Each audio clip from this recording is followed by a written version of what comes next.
And I said, well, do you know what? We don't have a bad boy or girl in this school. And I said, you know, everybody just plays together well. Everybody likes everybody else. And I said, I like them all, and I don't have to ever punish anybody. And I said, we're just like one big happy family. That sounded good to him. And can you guess what? That boy was the best boy you ever saw. He went to school up to us the rest of that year and one other year. And I never did have any trouble with that child. No, I didn't have to do any punishing there at all. So sometimes a little patience, a little love, a little kindness, and I made him feel welcome. I made him think we were just dying for him to get there because he was going to be a new student. Now, I told you we didn't have electric lights in our school, but I'm going to tell you a lot went on in those little one-room schools.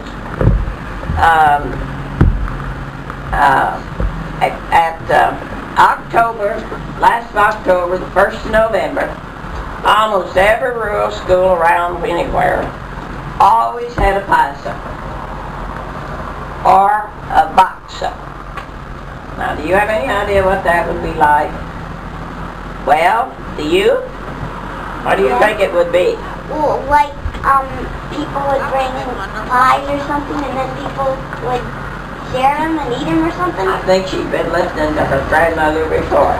That's right, Lauren. The women and the girls would mother would make however many cheese there were in the house.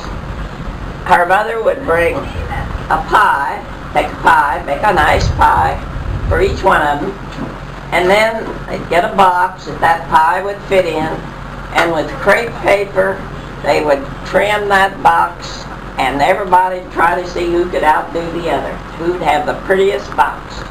They'd be the prettiest pinks with little roses on it. They'd be cut out of crepe paper, and they'd be frizzles and ruffles and all that sort of thing. And if there was a young lady, like an 18-year-old that happened to have a boyfriend that was coming, oh my, that box was always decorated up. All right, the first thing we'd do, we'd have a program. And in the rural schools, and the one-room schools, that's one thing that all of them did. Those children were in a lot of programs, which I think is very good for children too. And so we would work for 2 weeks practicing. We'd learn speeches, and I always liked to have a speech, a recitation, they called them. A lot of them were funny. I wanted that to be a night of fun. I wanted the grown-ups to laugh as well as the children. And I would search those books, program books and things, for nice, funny speeches for the children to learn. And then we had a lot of little plays. Sometimes here was a girl, she was supposed to be a mother in the play. So boy, she'd get all these clothes and get mama's or grandma's clothes and put them on and get herself all fixed up, and the father would have on these man clothes and maybe an old shabby hat, no telling what he had. And we had plays, and they were always fun.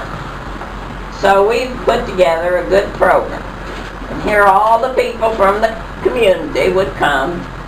And what did we do for lights? Well, first I'd rake up a couple of lamps, like coil lamps that we used at home, and bring them, set them around, and then every farmer would bring in a lantern.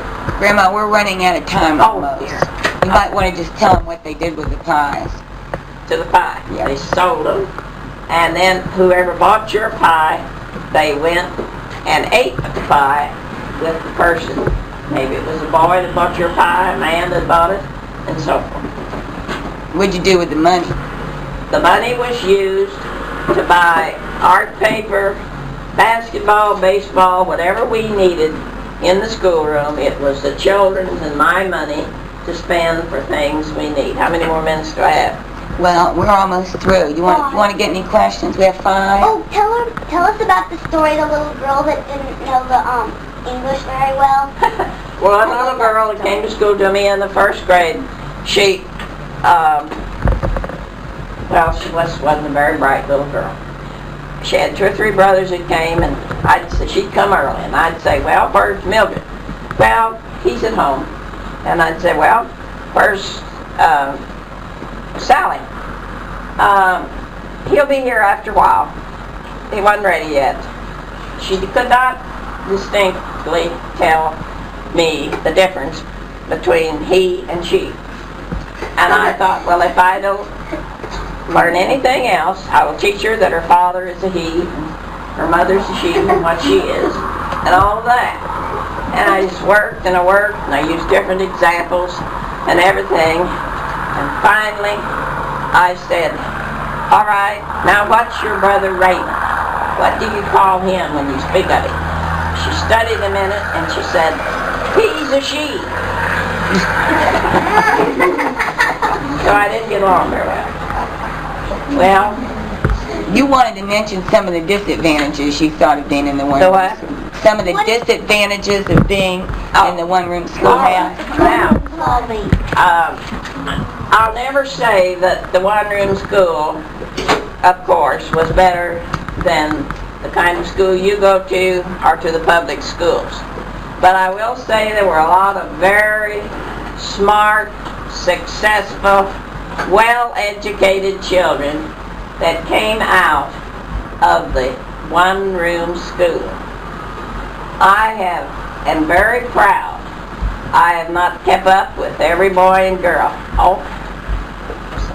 But I do know that I've had lawyers, worlds of school teachers, doctors, business people, and very successful people that came out of the one-room school. Like my dad. I think Lauren and Brett could be proud, yes, and without me bragging a little bit, I think they could be proud of their father, that he has been at the top, along with one other man who is a very high standing in IBM, have been very successful. But I haven't done my figuring. Nope, you got time. Go ahead. Okay. Want to finish the problem? I want you to figure out how many years I taught school. You have, which one? I already know. Well, don't tell. Oh, I don't think you and Brett ought to participate. All right. Just okay, do they the can guess. guess. I want you to figure. Okay. I think they need to know when you stopped teaching. First thing I had you put down was 1926. And 1908 was the first one. 1908. And not yes. All right, but I want you to take 1926, and on top of it, I want you to put 1972. Now, put 1972 on top of it. Subtract and see how many years that is. But what about 1908? Well, just wait a minute. Okay, what do you get? 46. 46. 6 years, boys and girls. Of those 46, I was not teaching. I was having 2 children and not teaching. How many years did I teach? 40. 40. All right. I taught 15 years in a town school. How many years did I teach in the one-room school? 31. No. 25. 25. All right. 25 years. All right, now the only thing left. You had 1908 when I was born. Now, you know what year this is? I did. Okay, find out how old I am. I better not do this because I know. I subtracted. All right, now, what'd you get, Brett? 81. No? Oh, 81. You forgot your age. No, I thought you were going to get not 80. because I thought you were going to get 81 when you subtracted. He did. Yes. All right, then, if you got 81, I'm only 80. So how do you count for that 81? Your coming up birthday. All right. Lauren got In it. August. She didn't know this either. I didn't tell her. All right. Yes, I would be 81 in this August. Boys and girls and Mrs. Maxworth, I have fully enjoyed talking to you. I thought I was going to tell you a lot more. Grandma, you were 18 years old when you started teaching. I was 18 Well, years old let her when I explain that for a started minute. She teaching. went to college for 1 year. That's One all you summer. needed to teach that in one But summer. I continued to go. She went every summer for years, and then when after Daddy was born, they decided that instead of a 2-year degree, which she had a lifetime teaching certificate, she had to go back and get her bachelor's degree. So Grandma got her bachelor's degree and finished it when Daddy was in high school.